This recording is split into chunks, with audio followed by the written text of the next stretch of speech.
Unity of Houston is an inclusive church where we seek to understand and live the teachings of Jesus and other spiritual masters. At Unity, we welcome all people from all spiritual paths and every walk of life. We celebrate the diversity of our city and of our world, and we teach love, tolerance, and oneness, seeking to live in harmony with open minds and open hearts. Wherever you are in your spiritual path, you are always welcome at Unity. Join us and discover that the life of your dreams is already within you. If you don't feel like you need to change, we're going to bring them out and have them sing it again. Spiritual transformation is what we're about in Unity.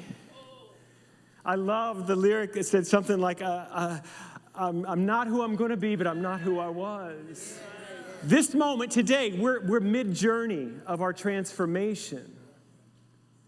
And what I love is that message is so profoundly important Easter week. In Unity, we take Holy Week, we take the Christ path as an overlay of our own spiritual journey. We look at it metaphysically. That on Palm Sunday, we say yes to the change. We go into Jerusalem, metaphorically, willing to let whatever needs to fall away, whatever needs to be crucified with Christ, whatever needs to be taken away so that we can be who we already are in God. Here's the thing. All of that change that we're talking about, it's not adding anything to you. It's releasing the stuff that is no longer who you really are. Those maladaptive patterns and traits and behaviors that you picked up somewhere along the way as a defense mechanism, as a coping mechanism, but it's not who you are. All of our work in this spiritual journey of transformation is release and stepping into the truth of who God has already created us to be, who God already expressing in, through, and as you. None of this is in my notes. I don't know where I'm going from here. So I was just inspired by that message. Whew. By the message in that song. We are on the fourth week of this incredible journey through Matthew Fox's book, Original Blessing, which is it's an exploration of what is called creation spirituality. Now, he didn't invent it. He got it from a teacher of his, Père Chanu, who is a French theologian. But the idea that there's an older story before the Christian sin and atonement and damnation and all that story, there's an older story that in the beginning, back in the Jewish text, the Hebrew scripture, when God created it all and said, it is what? Good. And that is still true. That you are not fallen. You are not part of the original sin. You are part of the original blessing. You're created in the image and the likeness of God. And so the work that we do is releasing those wrong thoughts about who we are, releasing the false identities, those roles we took on in our family, to let it go, and to step into a true transformation. Should we take the offering now and just go ahead and have it? I don't know. I do have, I like to have a little funny thing, so. The internet never disappoints. This is from Emily McCones on one of the social media sites. She says this: "It's funny how I cringe thinking about everything I ever said, and yet I never stopped talking." And this is about transformation, because that wasn't about, we can change, but this one I love. "Keep believing. Cupcakes are simply muffins that believed in miracles."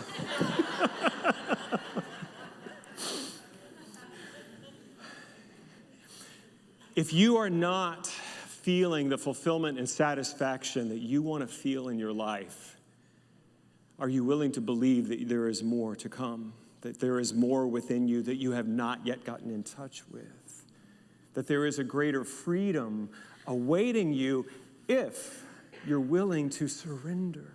You're willing to get your ego out of the way. You're willing to let the Holy Spirit move through you and illuminate those parts of you that no longer serve.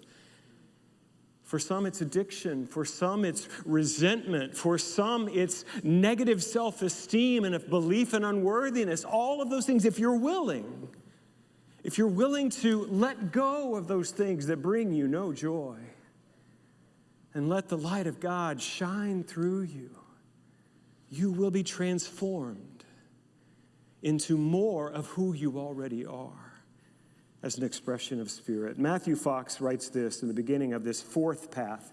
He says, we have seen how the spiritual journey of the via positiva and the via negativa, when entered into fully, culminates in the via creativa. It's a lot of Latin. What this means is the path of affirmation, the path of release, and then the path of creativity. If we're aware that not all creativity is for the beautiful, creativity itself needs direction. Path 4, the via transformativa, the path of transformation, provides the basis for that direction. It also returns us to the beginning of our spiral journeying. For the new creation that the via transformativa is about is creation renewed, seen anew, and righted from its state of sinful or unjust relationships. In other words, what he's saying right here is that we can use our power of creativity to create false idols, to create systems of oppression and systems of violence and harm. That is using our God-given creative power to the negative. And in this fourth path, what he says is if we're willing, we can use that creativity to begin to transform injustice in the world. It is the cosmos mended and made whole again. It is the return of wisdom and celebration and play. All this adds up to compassion. For compassion is the goal, the fullest energies of the human divine marriage in creation centered in the spiritual tradition. Today's message, this path of transformation, says this: if we're willing to submit to this path of creation spirituality, first of all, by recognizing the awesomeness, that word has gotten a little cheapened in our language lately, but to really, who has ever stood before the ocean and go, you know, I'm a big deal? Allow it to evoke in us wonder and awe when we gaze into the heavens, when we stand before the mountains, when we recognize that there is something amazing, deep and powerful, and here it is. And it's good, and I'm part of it. And then the via negativa, the releasing that Jean Marie spoke so beautifully of 2 weeks ago, are we willing to surrender those things which stand in the way of our communion, our connection with God? And last week we talked about when we've done those things, recognize the good, release that which is unlike it, we are ready to use the creative power within us to manifest our lives in a way that lines up with our vision and our dream. We get to recreate the very essence of life in a way that is just right for us. And that's the New Thought teaching that we talk about. We're part of the New Thought movement, that when we hold new thoughts, we create new realities.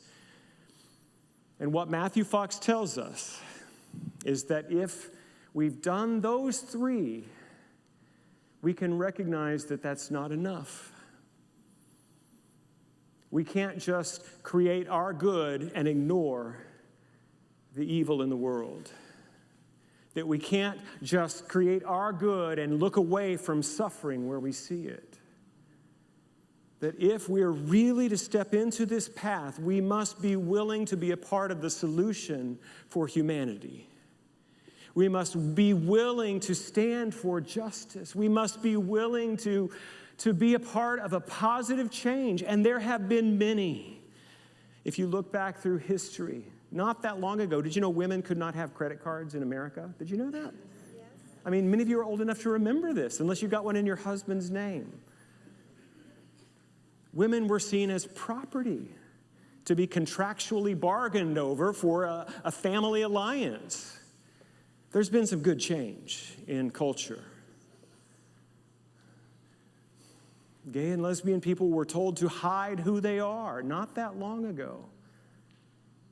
And I can't remember the first time that I got to stand at a wedding and say, by the power vested in me, by the Constitution of the United States and the state of Texas, I pronounce you husband and husband, wife and wife. It was a thrill. It was a great, great step forward. These are steps for justice and equality. And we're to be a part of that. We're to bring our spirituality to this realm as well. But then it gets uncomfortable because it gets political, right? I will promise you, in this election year, I'm never going to stand here and tell you who to vote for. But I will stand here and tell you to vote.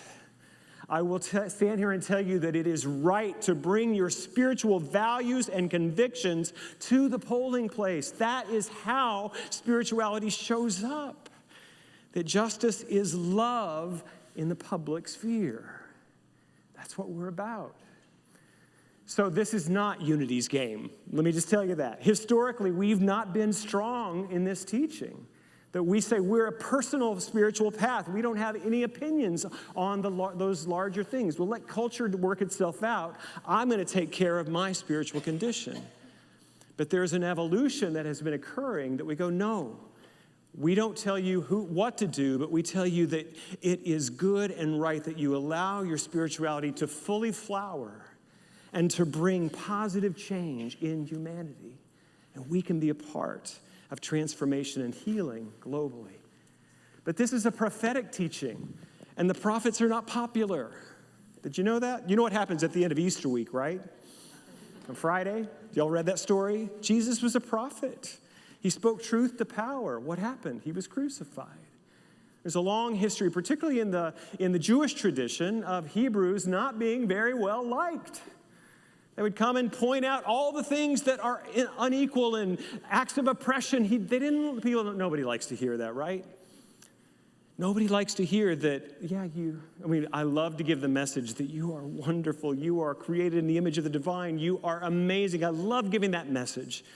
Sometimes people don't want to hear, and you got to change.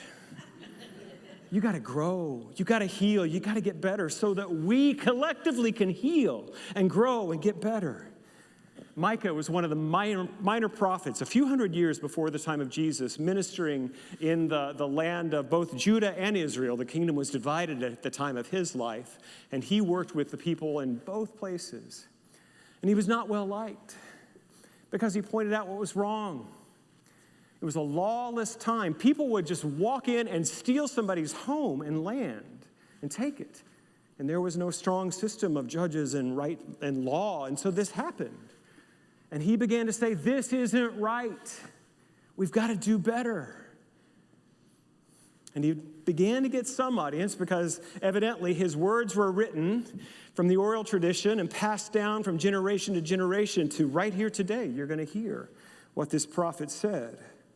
This is a modern translation of the prophet Micah. What shall I bring when I come to the Lord and bow down before God on high, you ask? Am I to come before God with burnt offerings, with year-old calves? Will Yahweh be placated by thousands of rams or 10,000 rivers of oil? Should I offer my firstborn son for my wrongdoings, the fruit of my body for the sin of the soul? Micah writes this, listen here, mortal. I love a prophet. Listen here, I got to tell you something right now. Listen here, mortal. God has already made abundantly clear what good is and what the Lord needs from you. Do justice, love mercy, walk humbly with your God. Does that sound like the 3-point sermon to anybody today? I think that's what we're going to do. The way I learned it was in the King James. He has shown thee, O man, what is good and what the Lord requires of thee, but to do justly, to love mercy, and to walk humbly with thy God. What does it mean to, I love it, it's do. You got to do justice. It's not something that is just going to happen on its own. We've got to be a part of it. We've got to be a part of speaking truth to power, of having the hard conversations so that the oppressed may be set free. This is important work, and it is spiritual. Do I need to say that again? This is spiritual work. It means to address wrongs and seek to make them right. You know, in the recovery movement, in the 12-step recovery movement, they do a real switcheroo. I don't know if any of the recovery people notice this. When you first come into recovery, they say, it's not your fault that you did these terrible things. You have a disease of the soul, a sickness in mind and body. It's not your fault. You begin to recover, let go of all that guilt and shame, and then you get to steps 8 and 9. Say, you make a list of everybody that you harmed and become willing to make amends to them all. You didn't tell me about that on day 1. I don't like that part. To make amends does not mean I'm sorry. It means to make it right, to fix it. And we can't always fix it directly. We can't always make right what was wrong, but we have to be willing to enter into that conversation and be willing to do as much as we can to amend what is broken. I know it's not as fun as prosperity. I get that. It's important spiritual work, and it's happening everywhere. In 2017, in Victoria, Texas, a mosque was burned down. Do you remember this? Not that far from here. Victoria is a small coastal town, economically challenged nowadays, largely Christian, largely evangelical. You know what happened after that? It was the synagogues and the mosques were the first ones to step in and say, we're going to help you rebuild. 20,000 donors from across America gave money, the synagogues and the churches, to the mosque, and they gave money. And then 4 months later, on the first day of Ramadan, and Ramadan Kareem to all of our brothers and sisters in the Islamic faith today, on the first day of Ramadan, 4 months after the fire, ground was broken and the new mosque was built, fully paid, not just from that community, but all the communities around said, this wasn't right. What happened here wasn't right. Let me be a part of the solution to make it right. That is a beautiful example of justice. Last year, we celebrated Juneteenth, as we do here in June, and we talked about Miss Opal Lee from Fort Worth. She's one of the people who fought for Juneteenth being recognized as a federal holiday, and when it was signed into law, she was there with President Biden at that moment. She's 97 years old, still lives in Fort Worth. She would take walks to bring attention. Why is that old lady out there walking? She's bringing attention to Juneteenth, trying to make something that was wrong right. When she was 9 years old, her family moved into a white neighborhood in the south side of Fort Worth. In the middle of the night, a crowd was on their front door, and they said, get out. You don't belong here. And the parents sent the children off to a neighbor's home nearby. They pulled all the furniture out, the mob did. They burned the house to the ground. Opal was asked about what did her families do. She said, well, they were strong. They were working people. They bought another house, and they raised us in it. But that wound, that wrong lingered and lingered in her, and it became the impetus for the good work that she did. But you know what happened just a few weeks ago in Fort Worth, Texas? On the south side of Fort Worth, Texas? On the same street where she grew up, the same block where that had happened, Habitat for Humanity and other organizations broke ground on a new house for Miss Opal Lee. And get this. So free of charge, she's going to walk into this house, and it's hers. Guess what day they're targeting for her move-in date? June 19th, 2024. She said, I ain't bringing nothing but my toothbrush. It's an all-new house. This is justice. This is justice. This is righting a wrong. And to see, when they broke ground, it was a mob of mostly white folks, although everybody was there, about 500 people. They said, this is a mob that's going to right the wrong of that mob 80-some years ago.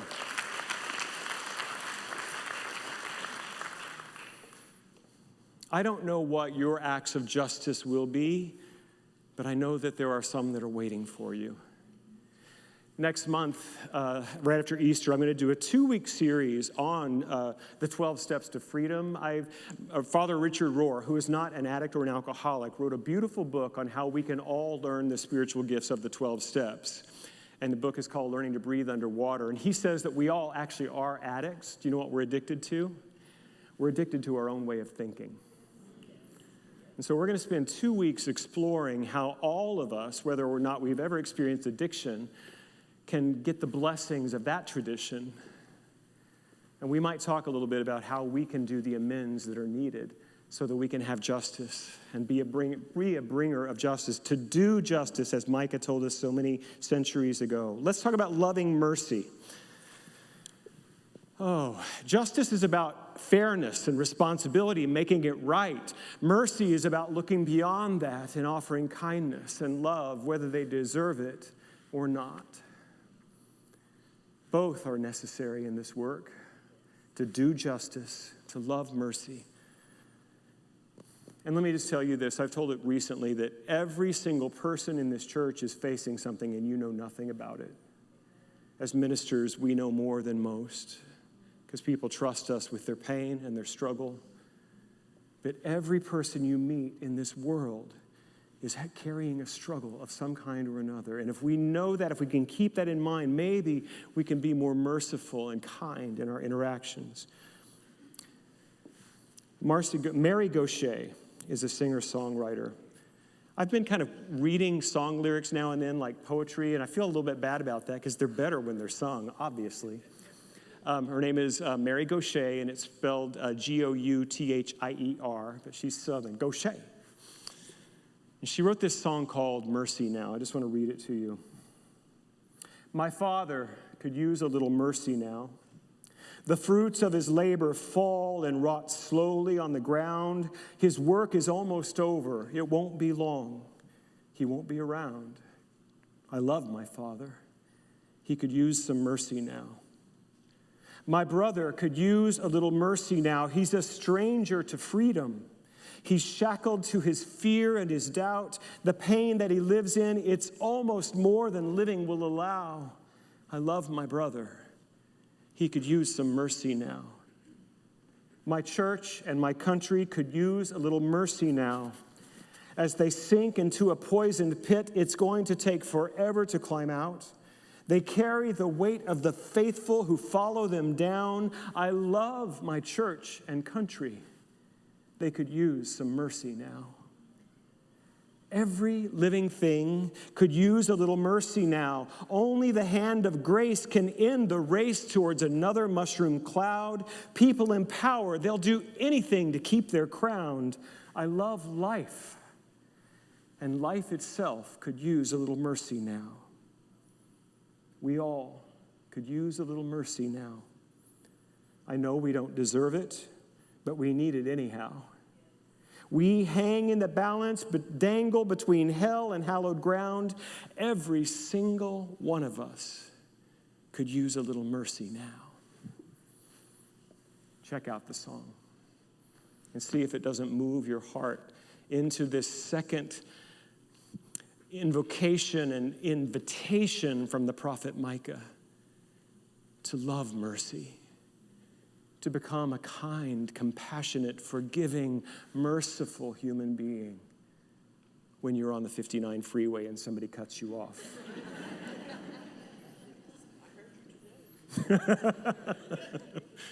Can we love mercy? And one of the reasons we don't show mercy is because we project outward our internalized guilt and pain. Show yourself some mercy too, and see what that does to your practice. In the Sermon on the Mount, Jesus says, don't judge, or you will be judged.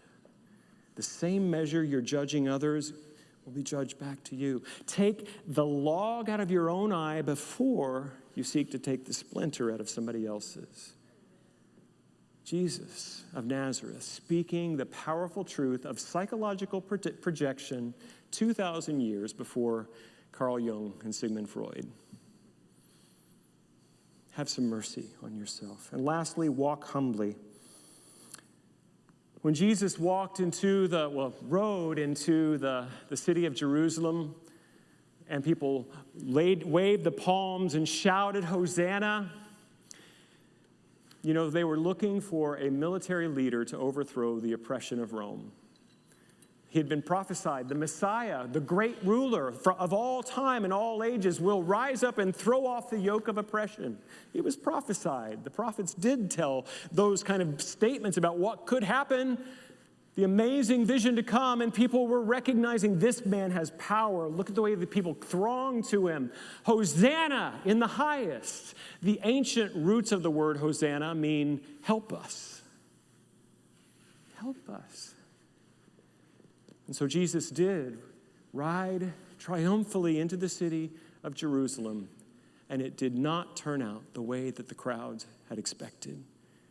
By the end of the week, they shouted something else. According to tradition, crucify him, crucify him.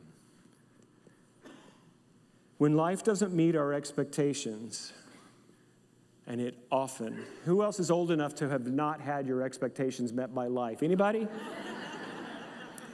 Didn't quite turn out the way I hoped. I had a couple of intakes from memorials this week, and one family, they're not church people, and they wanted to be really clear, and we're going to have the memorial at Rice University. They said, we are not church people, but we believe in a higher power. We believe in the eternality of the soul. Can you help us create a service? I said, absolutely, I can. And as we were talking, there were so many similarities in their family story and in mine, and we've really connected. They're Okies like me. And then I found myself saying, I love doing memorial services more than any other work that I do, just to bring a kind and meaningful moment to say this person was here and they mattered. Weddings are a different story. Now, I will do your wedding. I'll do 2 or 3 of them if you want me to. But what I find is weddings are filled with expectations that are often not met by reality. I won't ask everyone who's had more than one wedding to raise your hand. Life will disappoint us.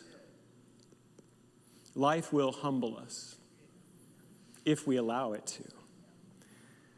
When our expectations are not met, we have the choice to withdraw and become embittered, or we have the choice to be humbled, to lay aside our expectations and become better. Humility doesn't mean that you're worse than anybody else. It just means you're no better. It means we recognize that we're all right-sized. We're all doing our best, like the meditation I brought today from Ram Dass. Just like me. Everyone is doing their best, and I know it's hard to believe that when you see some of the horrible things done in the world.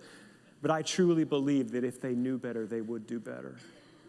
That their own self-image has gotten so twisted, usually by abusive parents who were also abused by their parents going all the way back. But if I can begin to bring some humility to my own self-understanding, let God use all of it to my good, even the parts that didn't turn out quite the way I expected them to, like being senior minister of Unity of Houston. It's been a journey, a good journey. Didn't quite look the way I thought it would. Nobody told me that COVID-19 and Hurricane Harvey were going to happen when I got here. Nobody. Where was a prophet when you needed one? And yet, the journey has humbled me. Some of you may disagree. Humbler than I was. And it has opened me to being more of who I am and the kind of leader God needs me to be now. That's the work. Thank you. Debbie and Jean Marie, would you join me on stage? We're going to have our new member ceremony now. And the last thing I want to say from our talk today is this. And this will come in the series in the next couple of weeks, but there are promises in the 12 steps of AA, and I shared them a few weeks ago. But promise number 5 says this: no matter how far down the scale we have gone, we will see how our experience can benefit others. And that's been true for me. That even the difficult things in my life have made me useful to other people. And we try to create a spiritual community where people don't have to be spiritual. You just get to show up as you are. Bring your triumphs and your tragedies, and we create a space where all of it is made holy. And who you are shines through it all. And we want to ask that you let us help you see yourself in the light of God. Thank you for watching this message today. I'd like to invite you to join us in person here on campus at Unity of Houston for Sunday morning or Wednesday evening services. If you can't be with us here on our campus, you can still join us live on Facebook or on our website, unityhouston.org, Sunday mornings at 11 a.m. Central.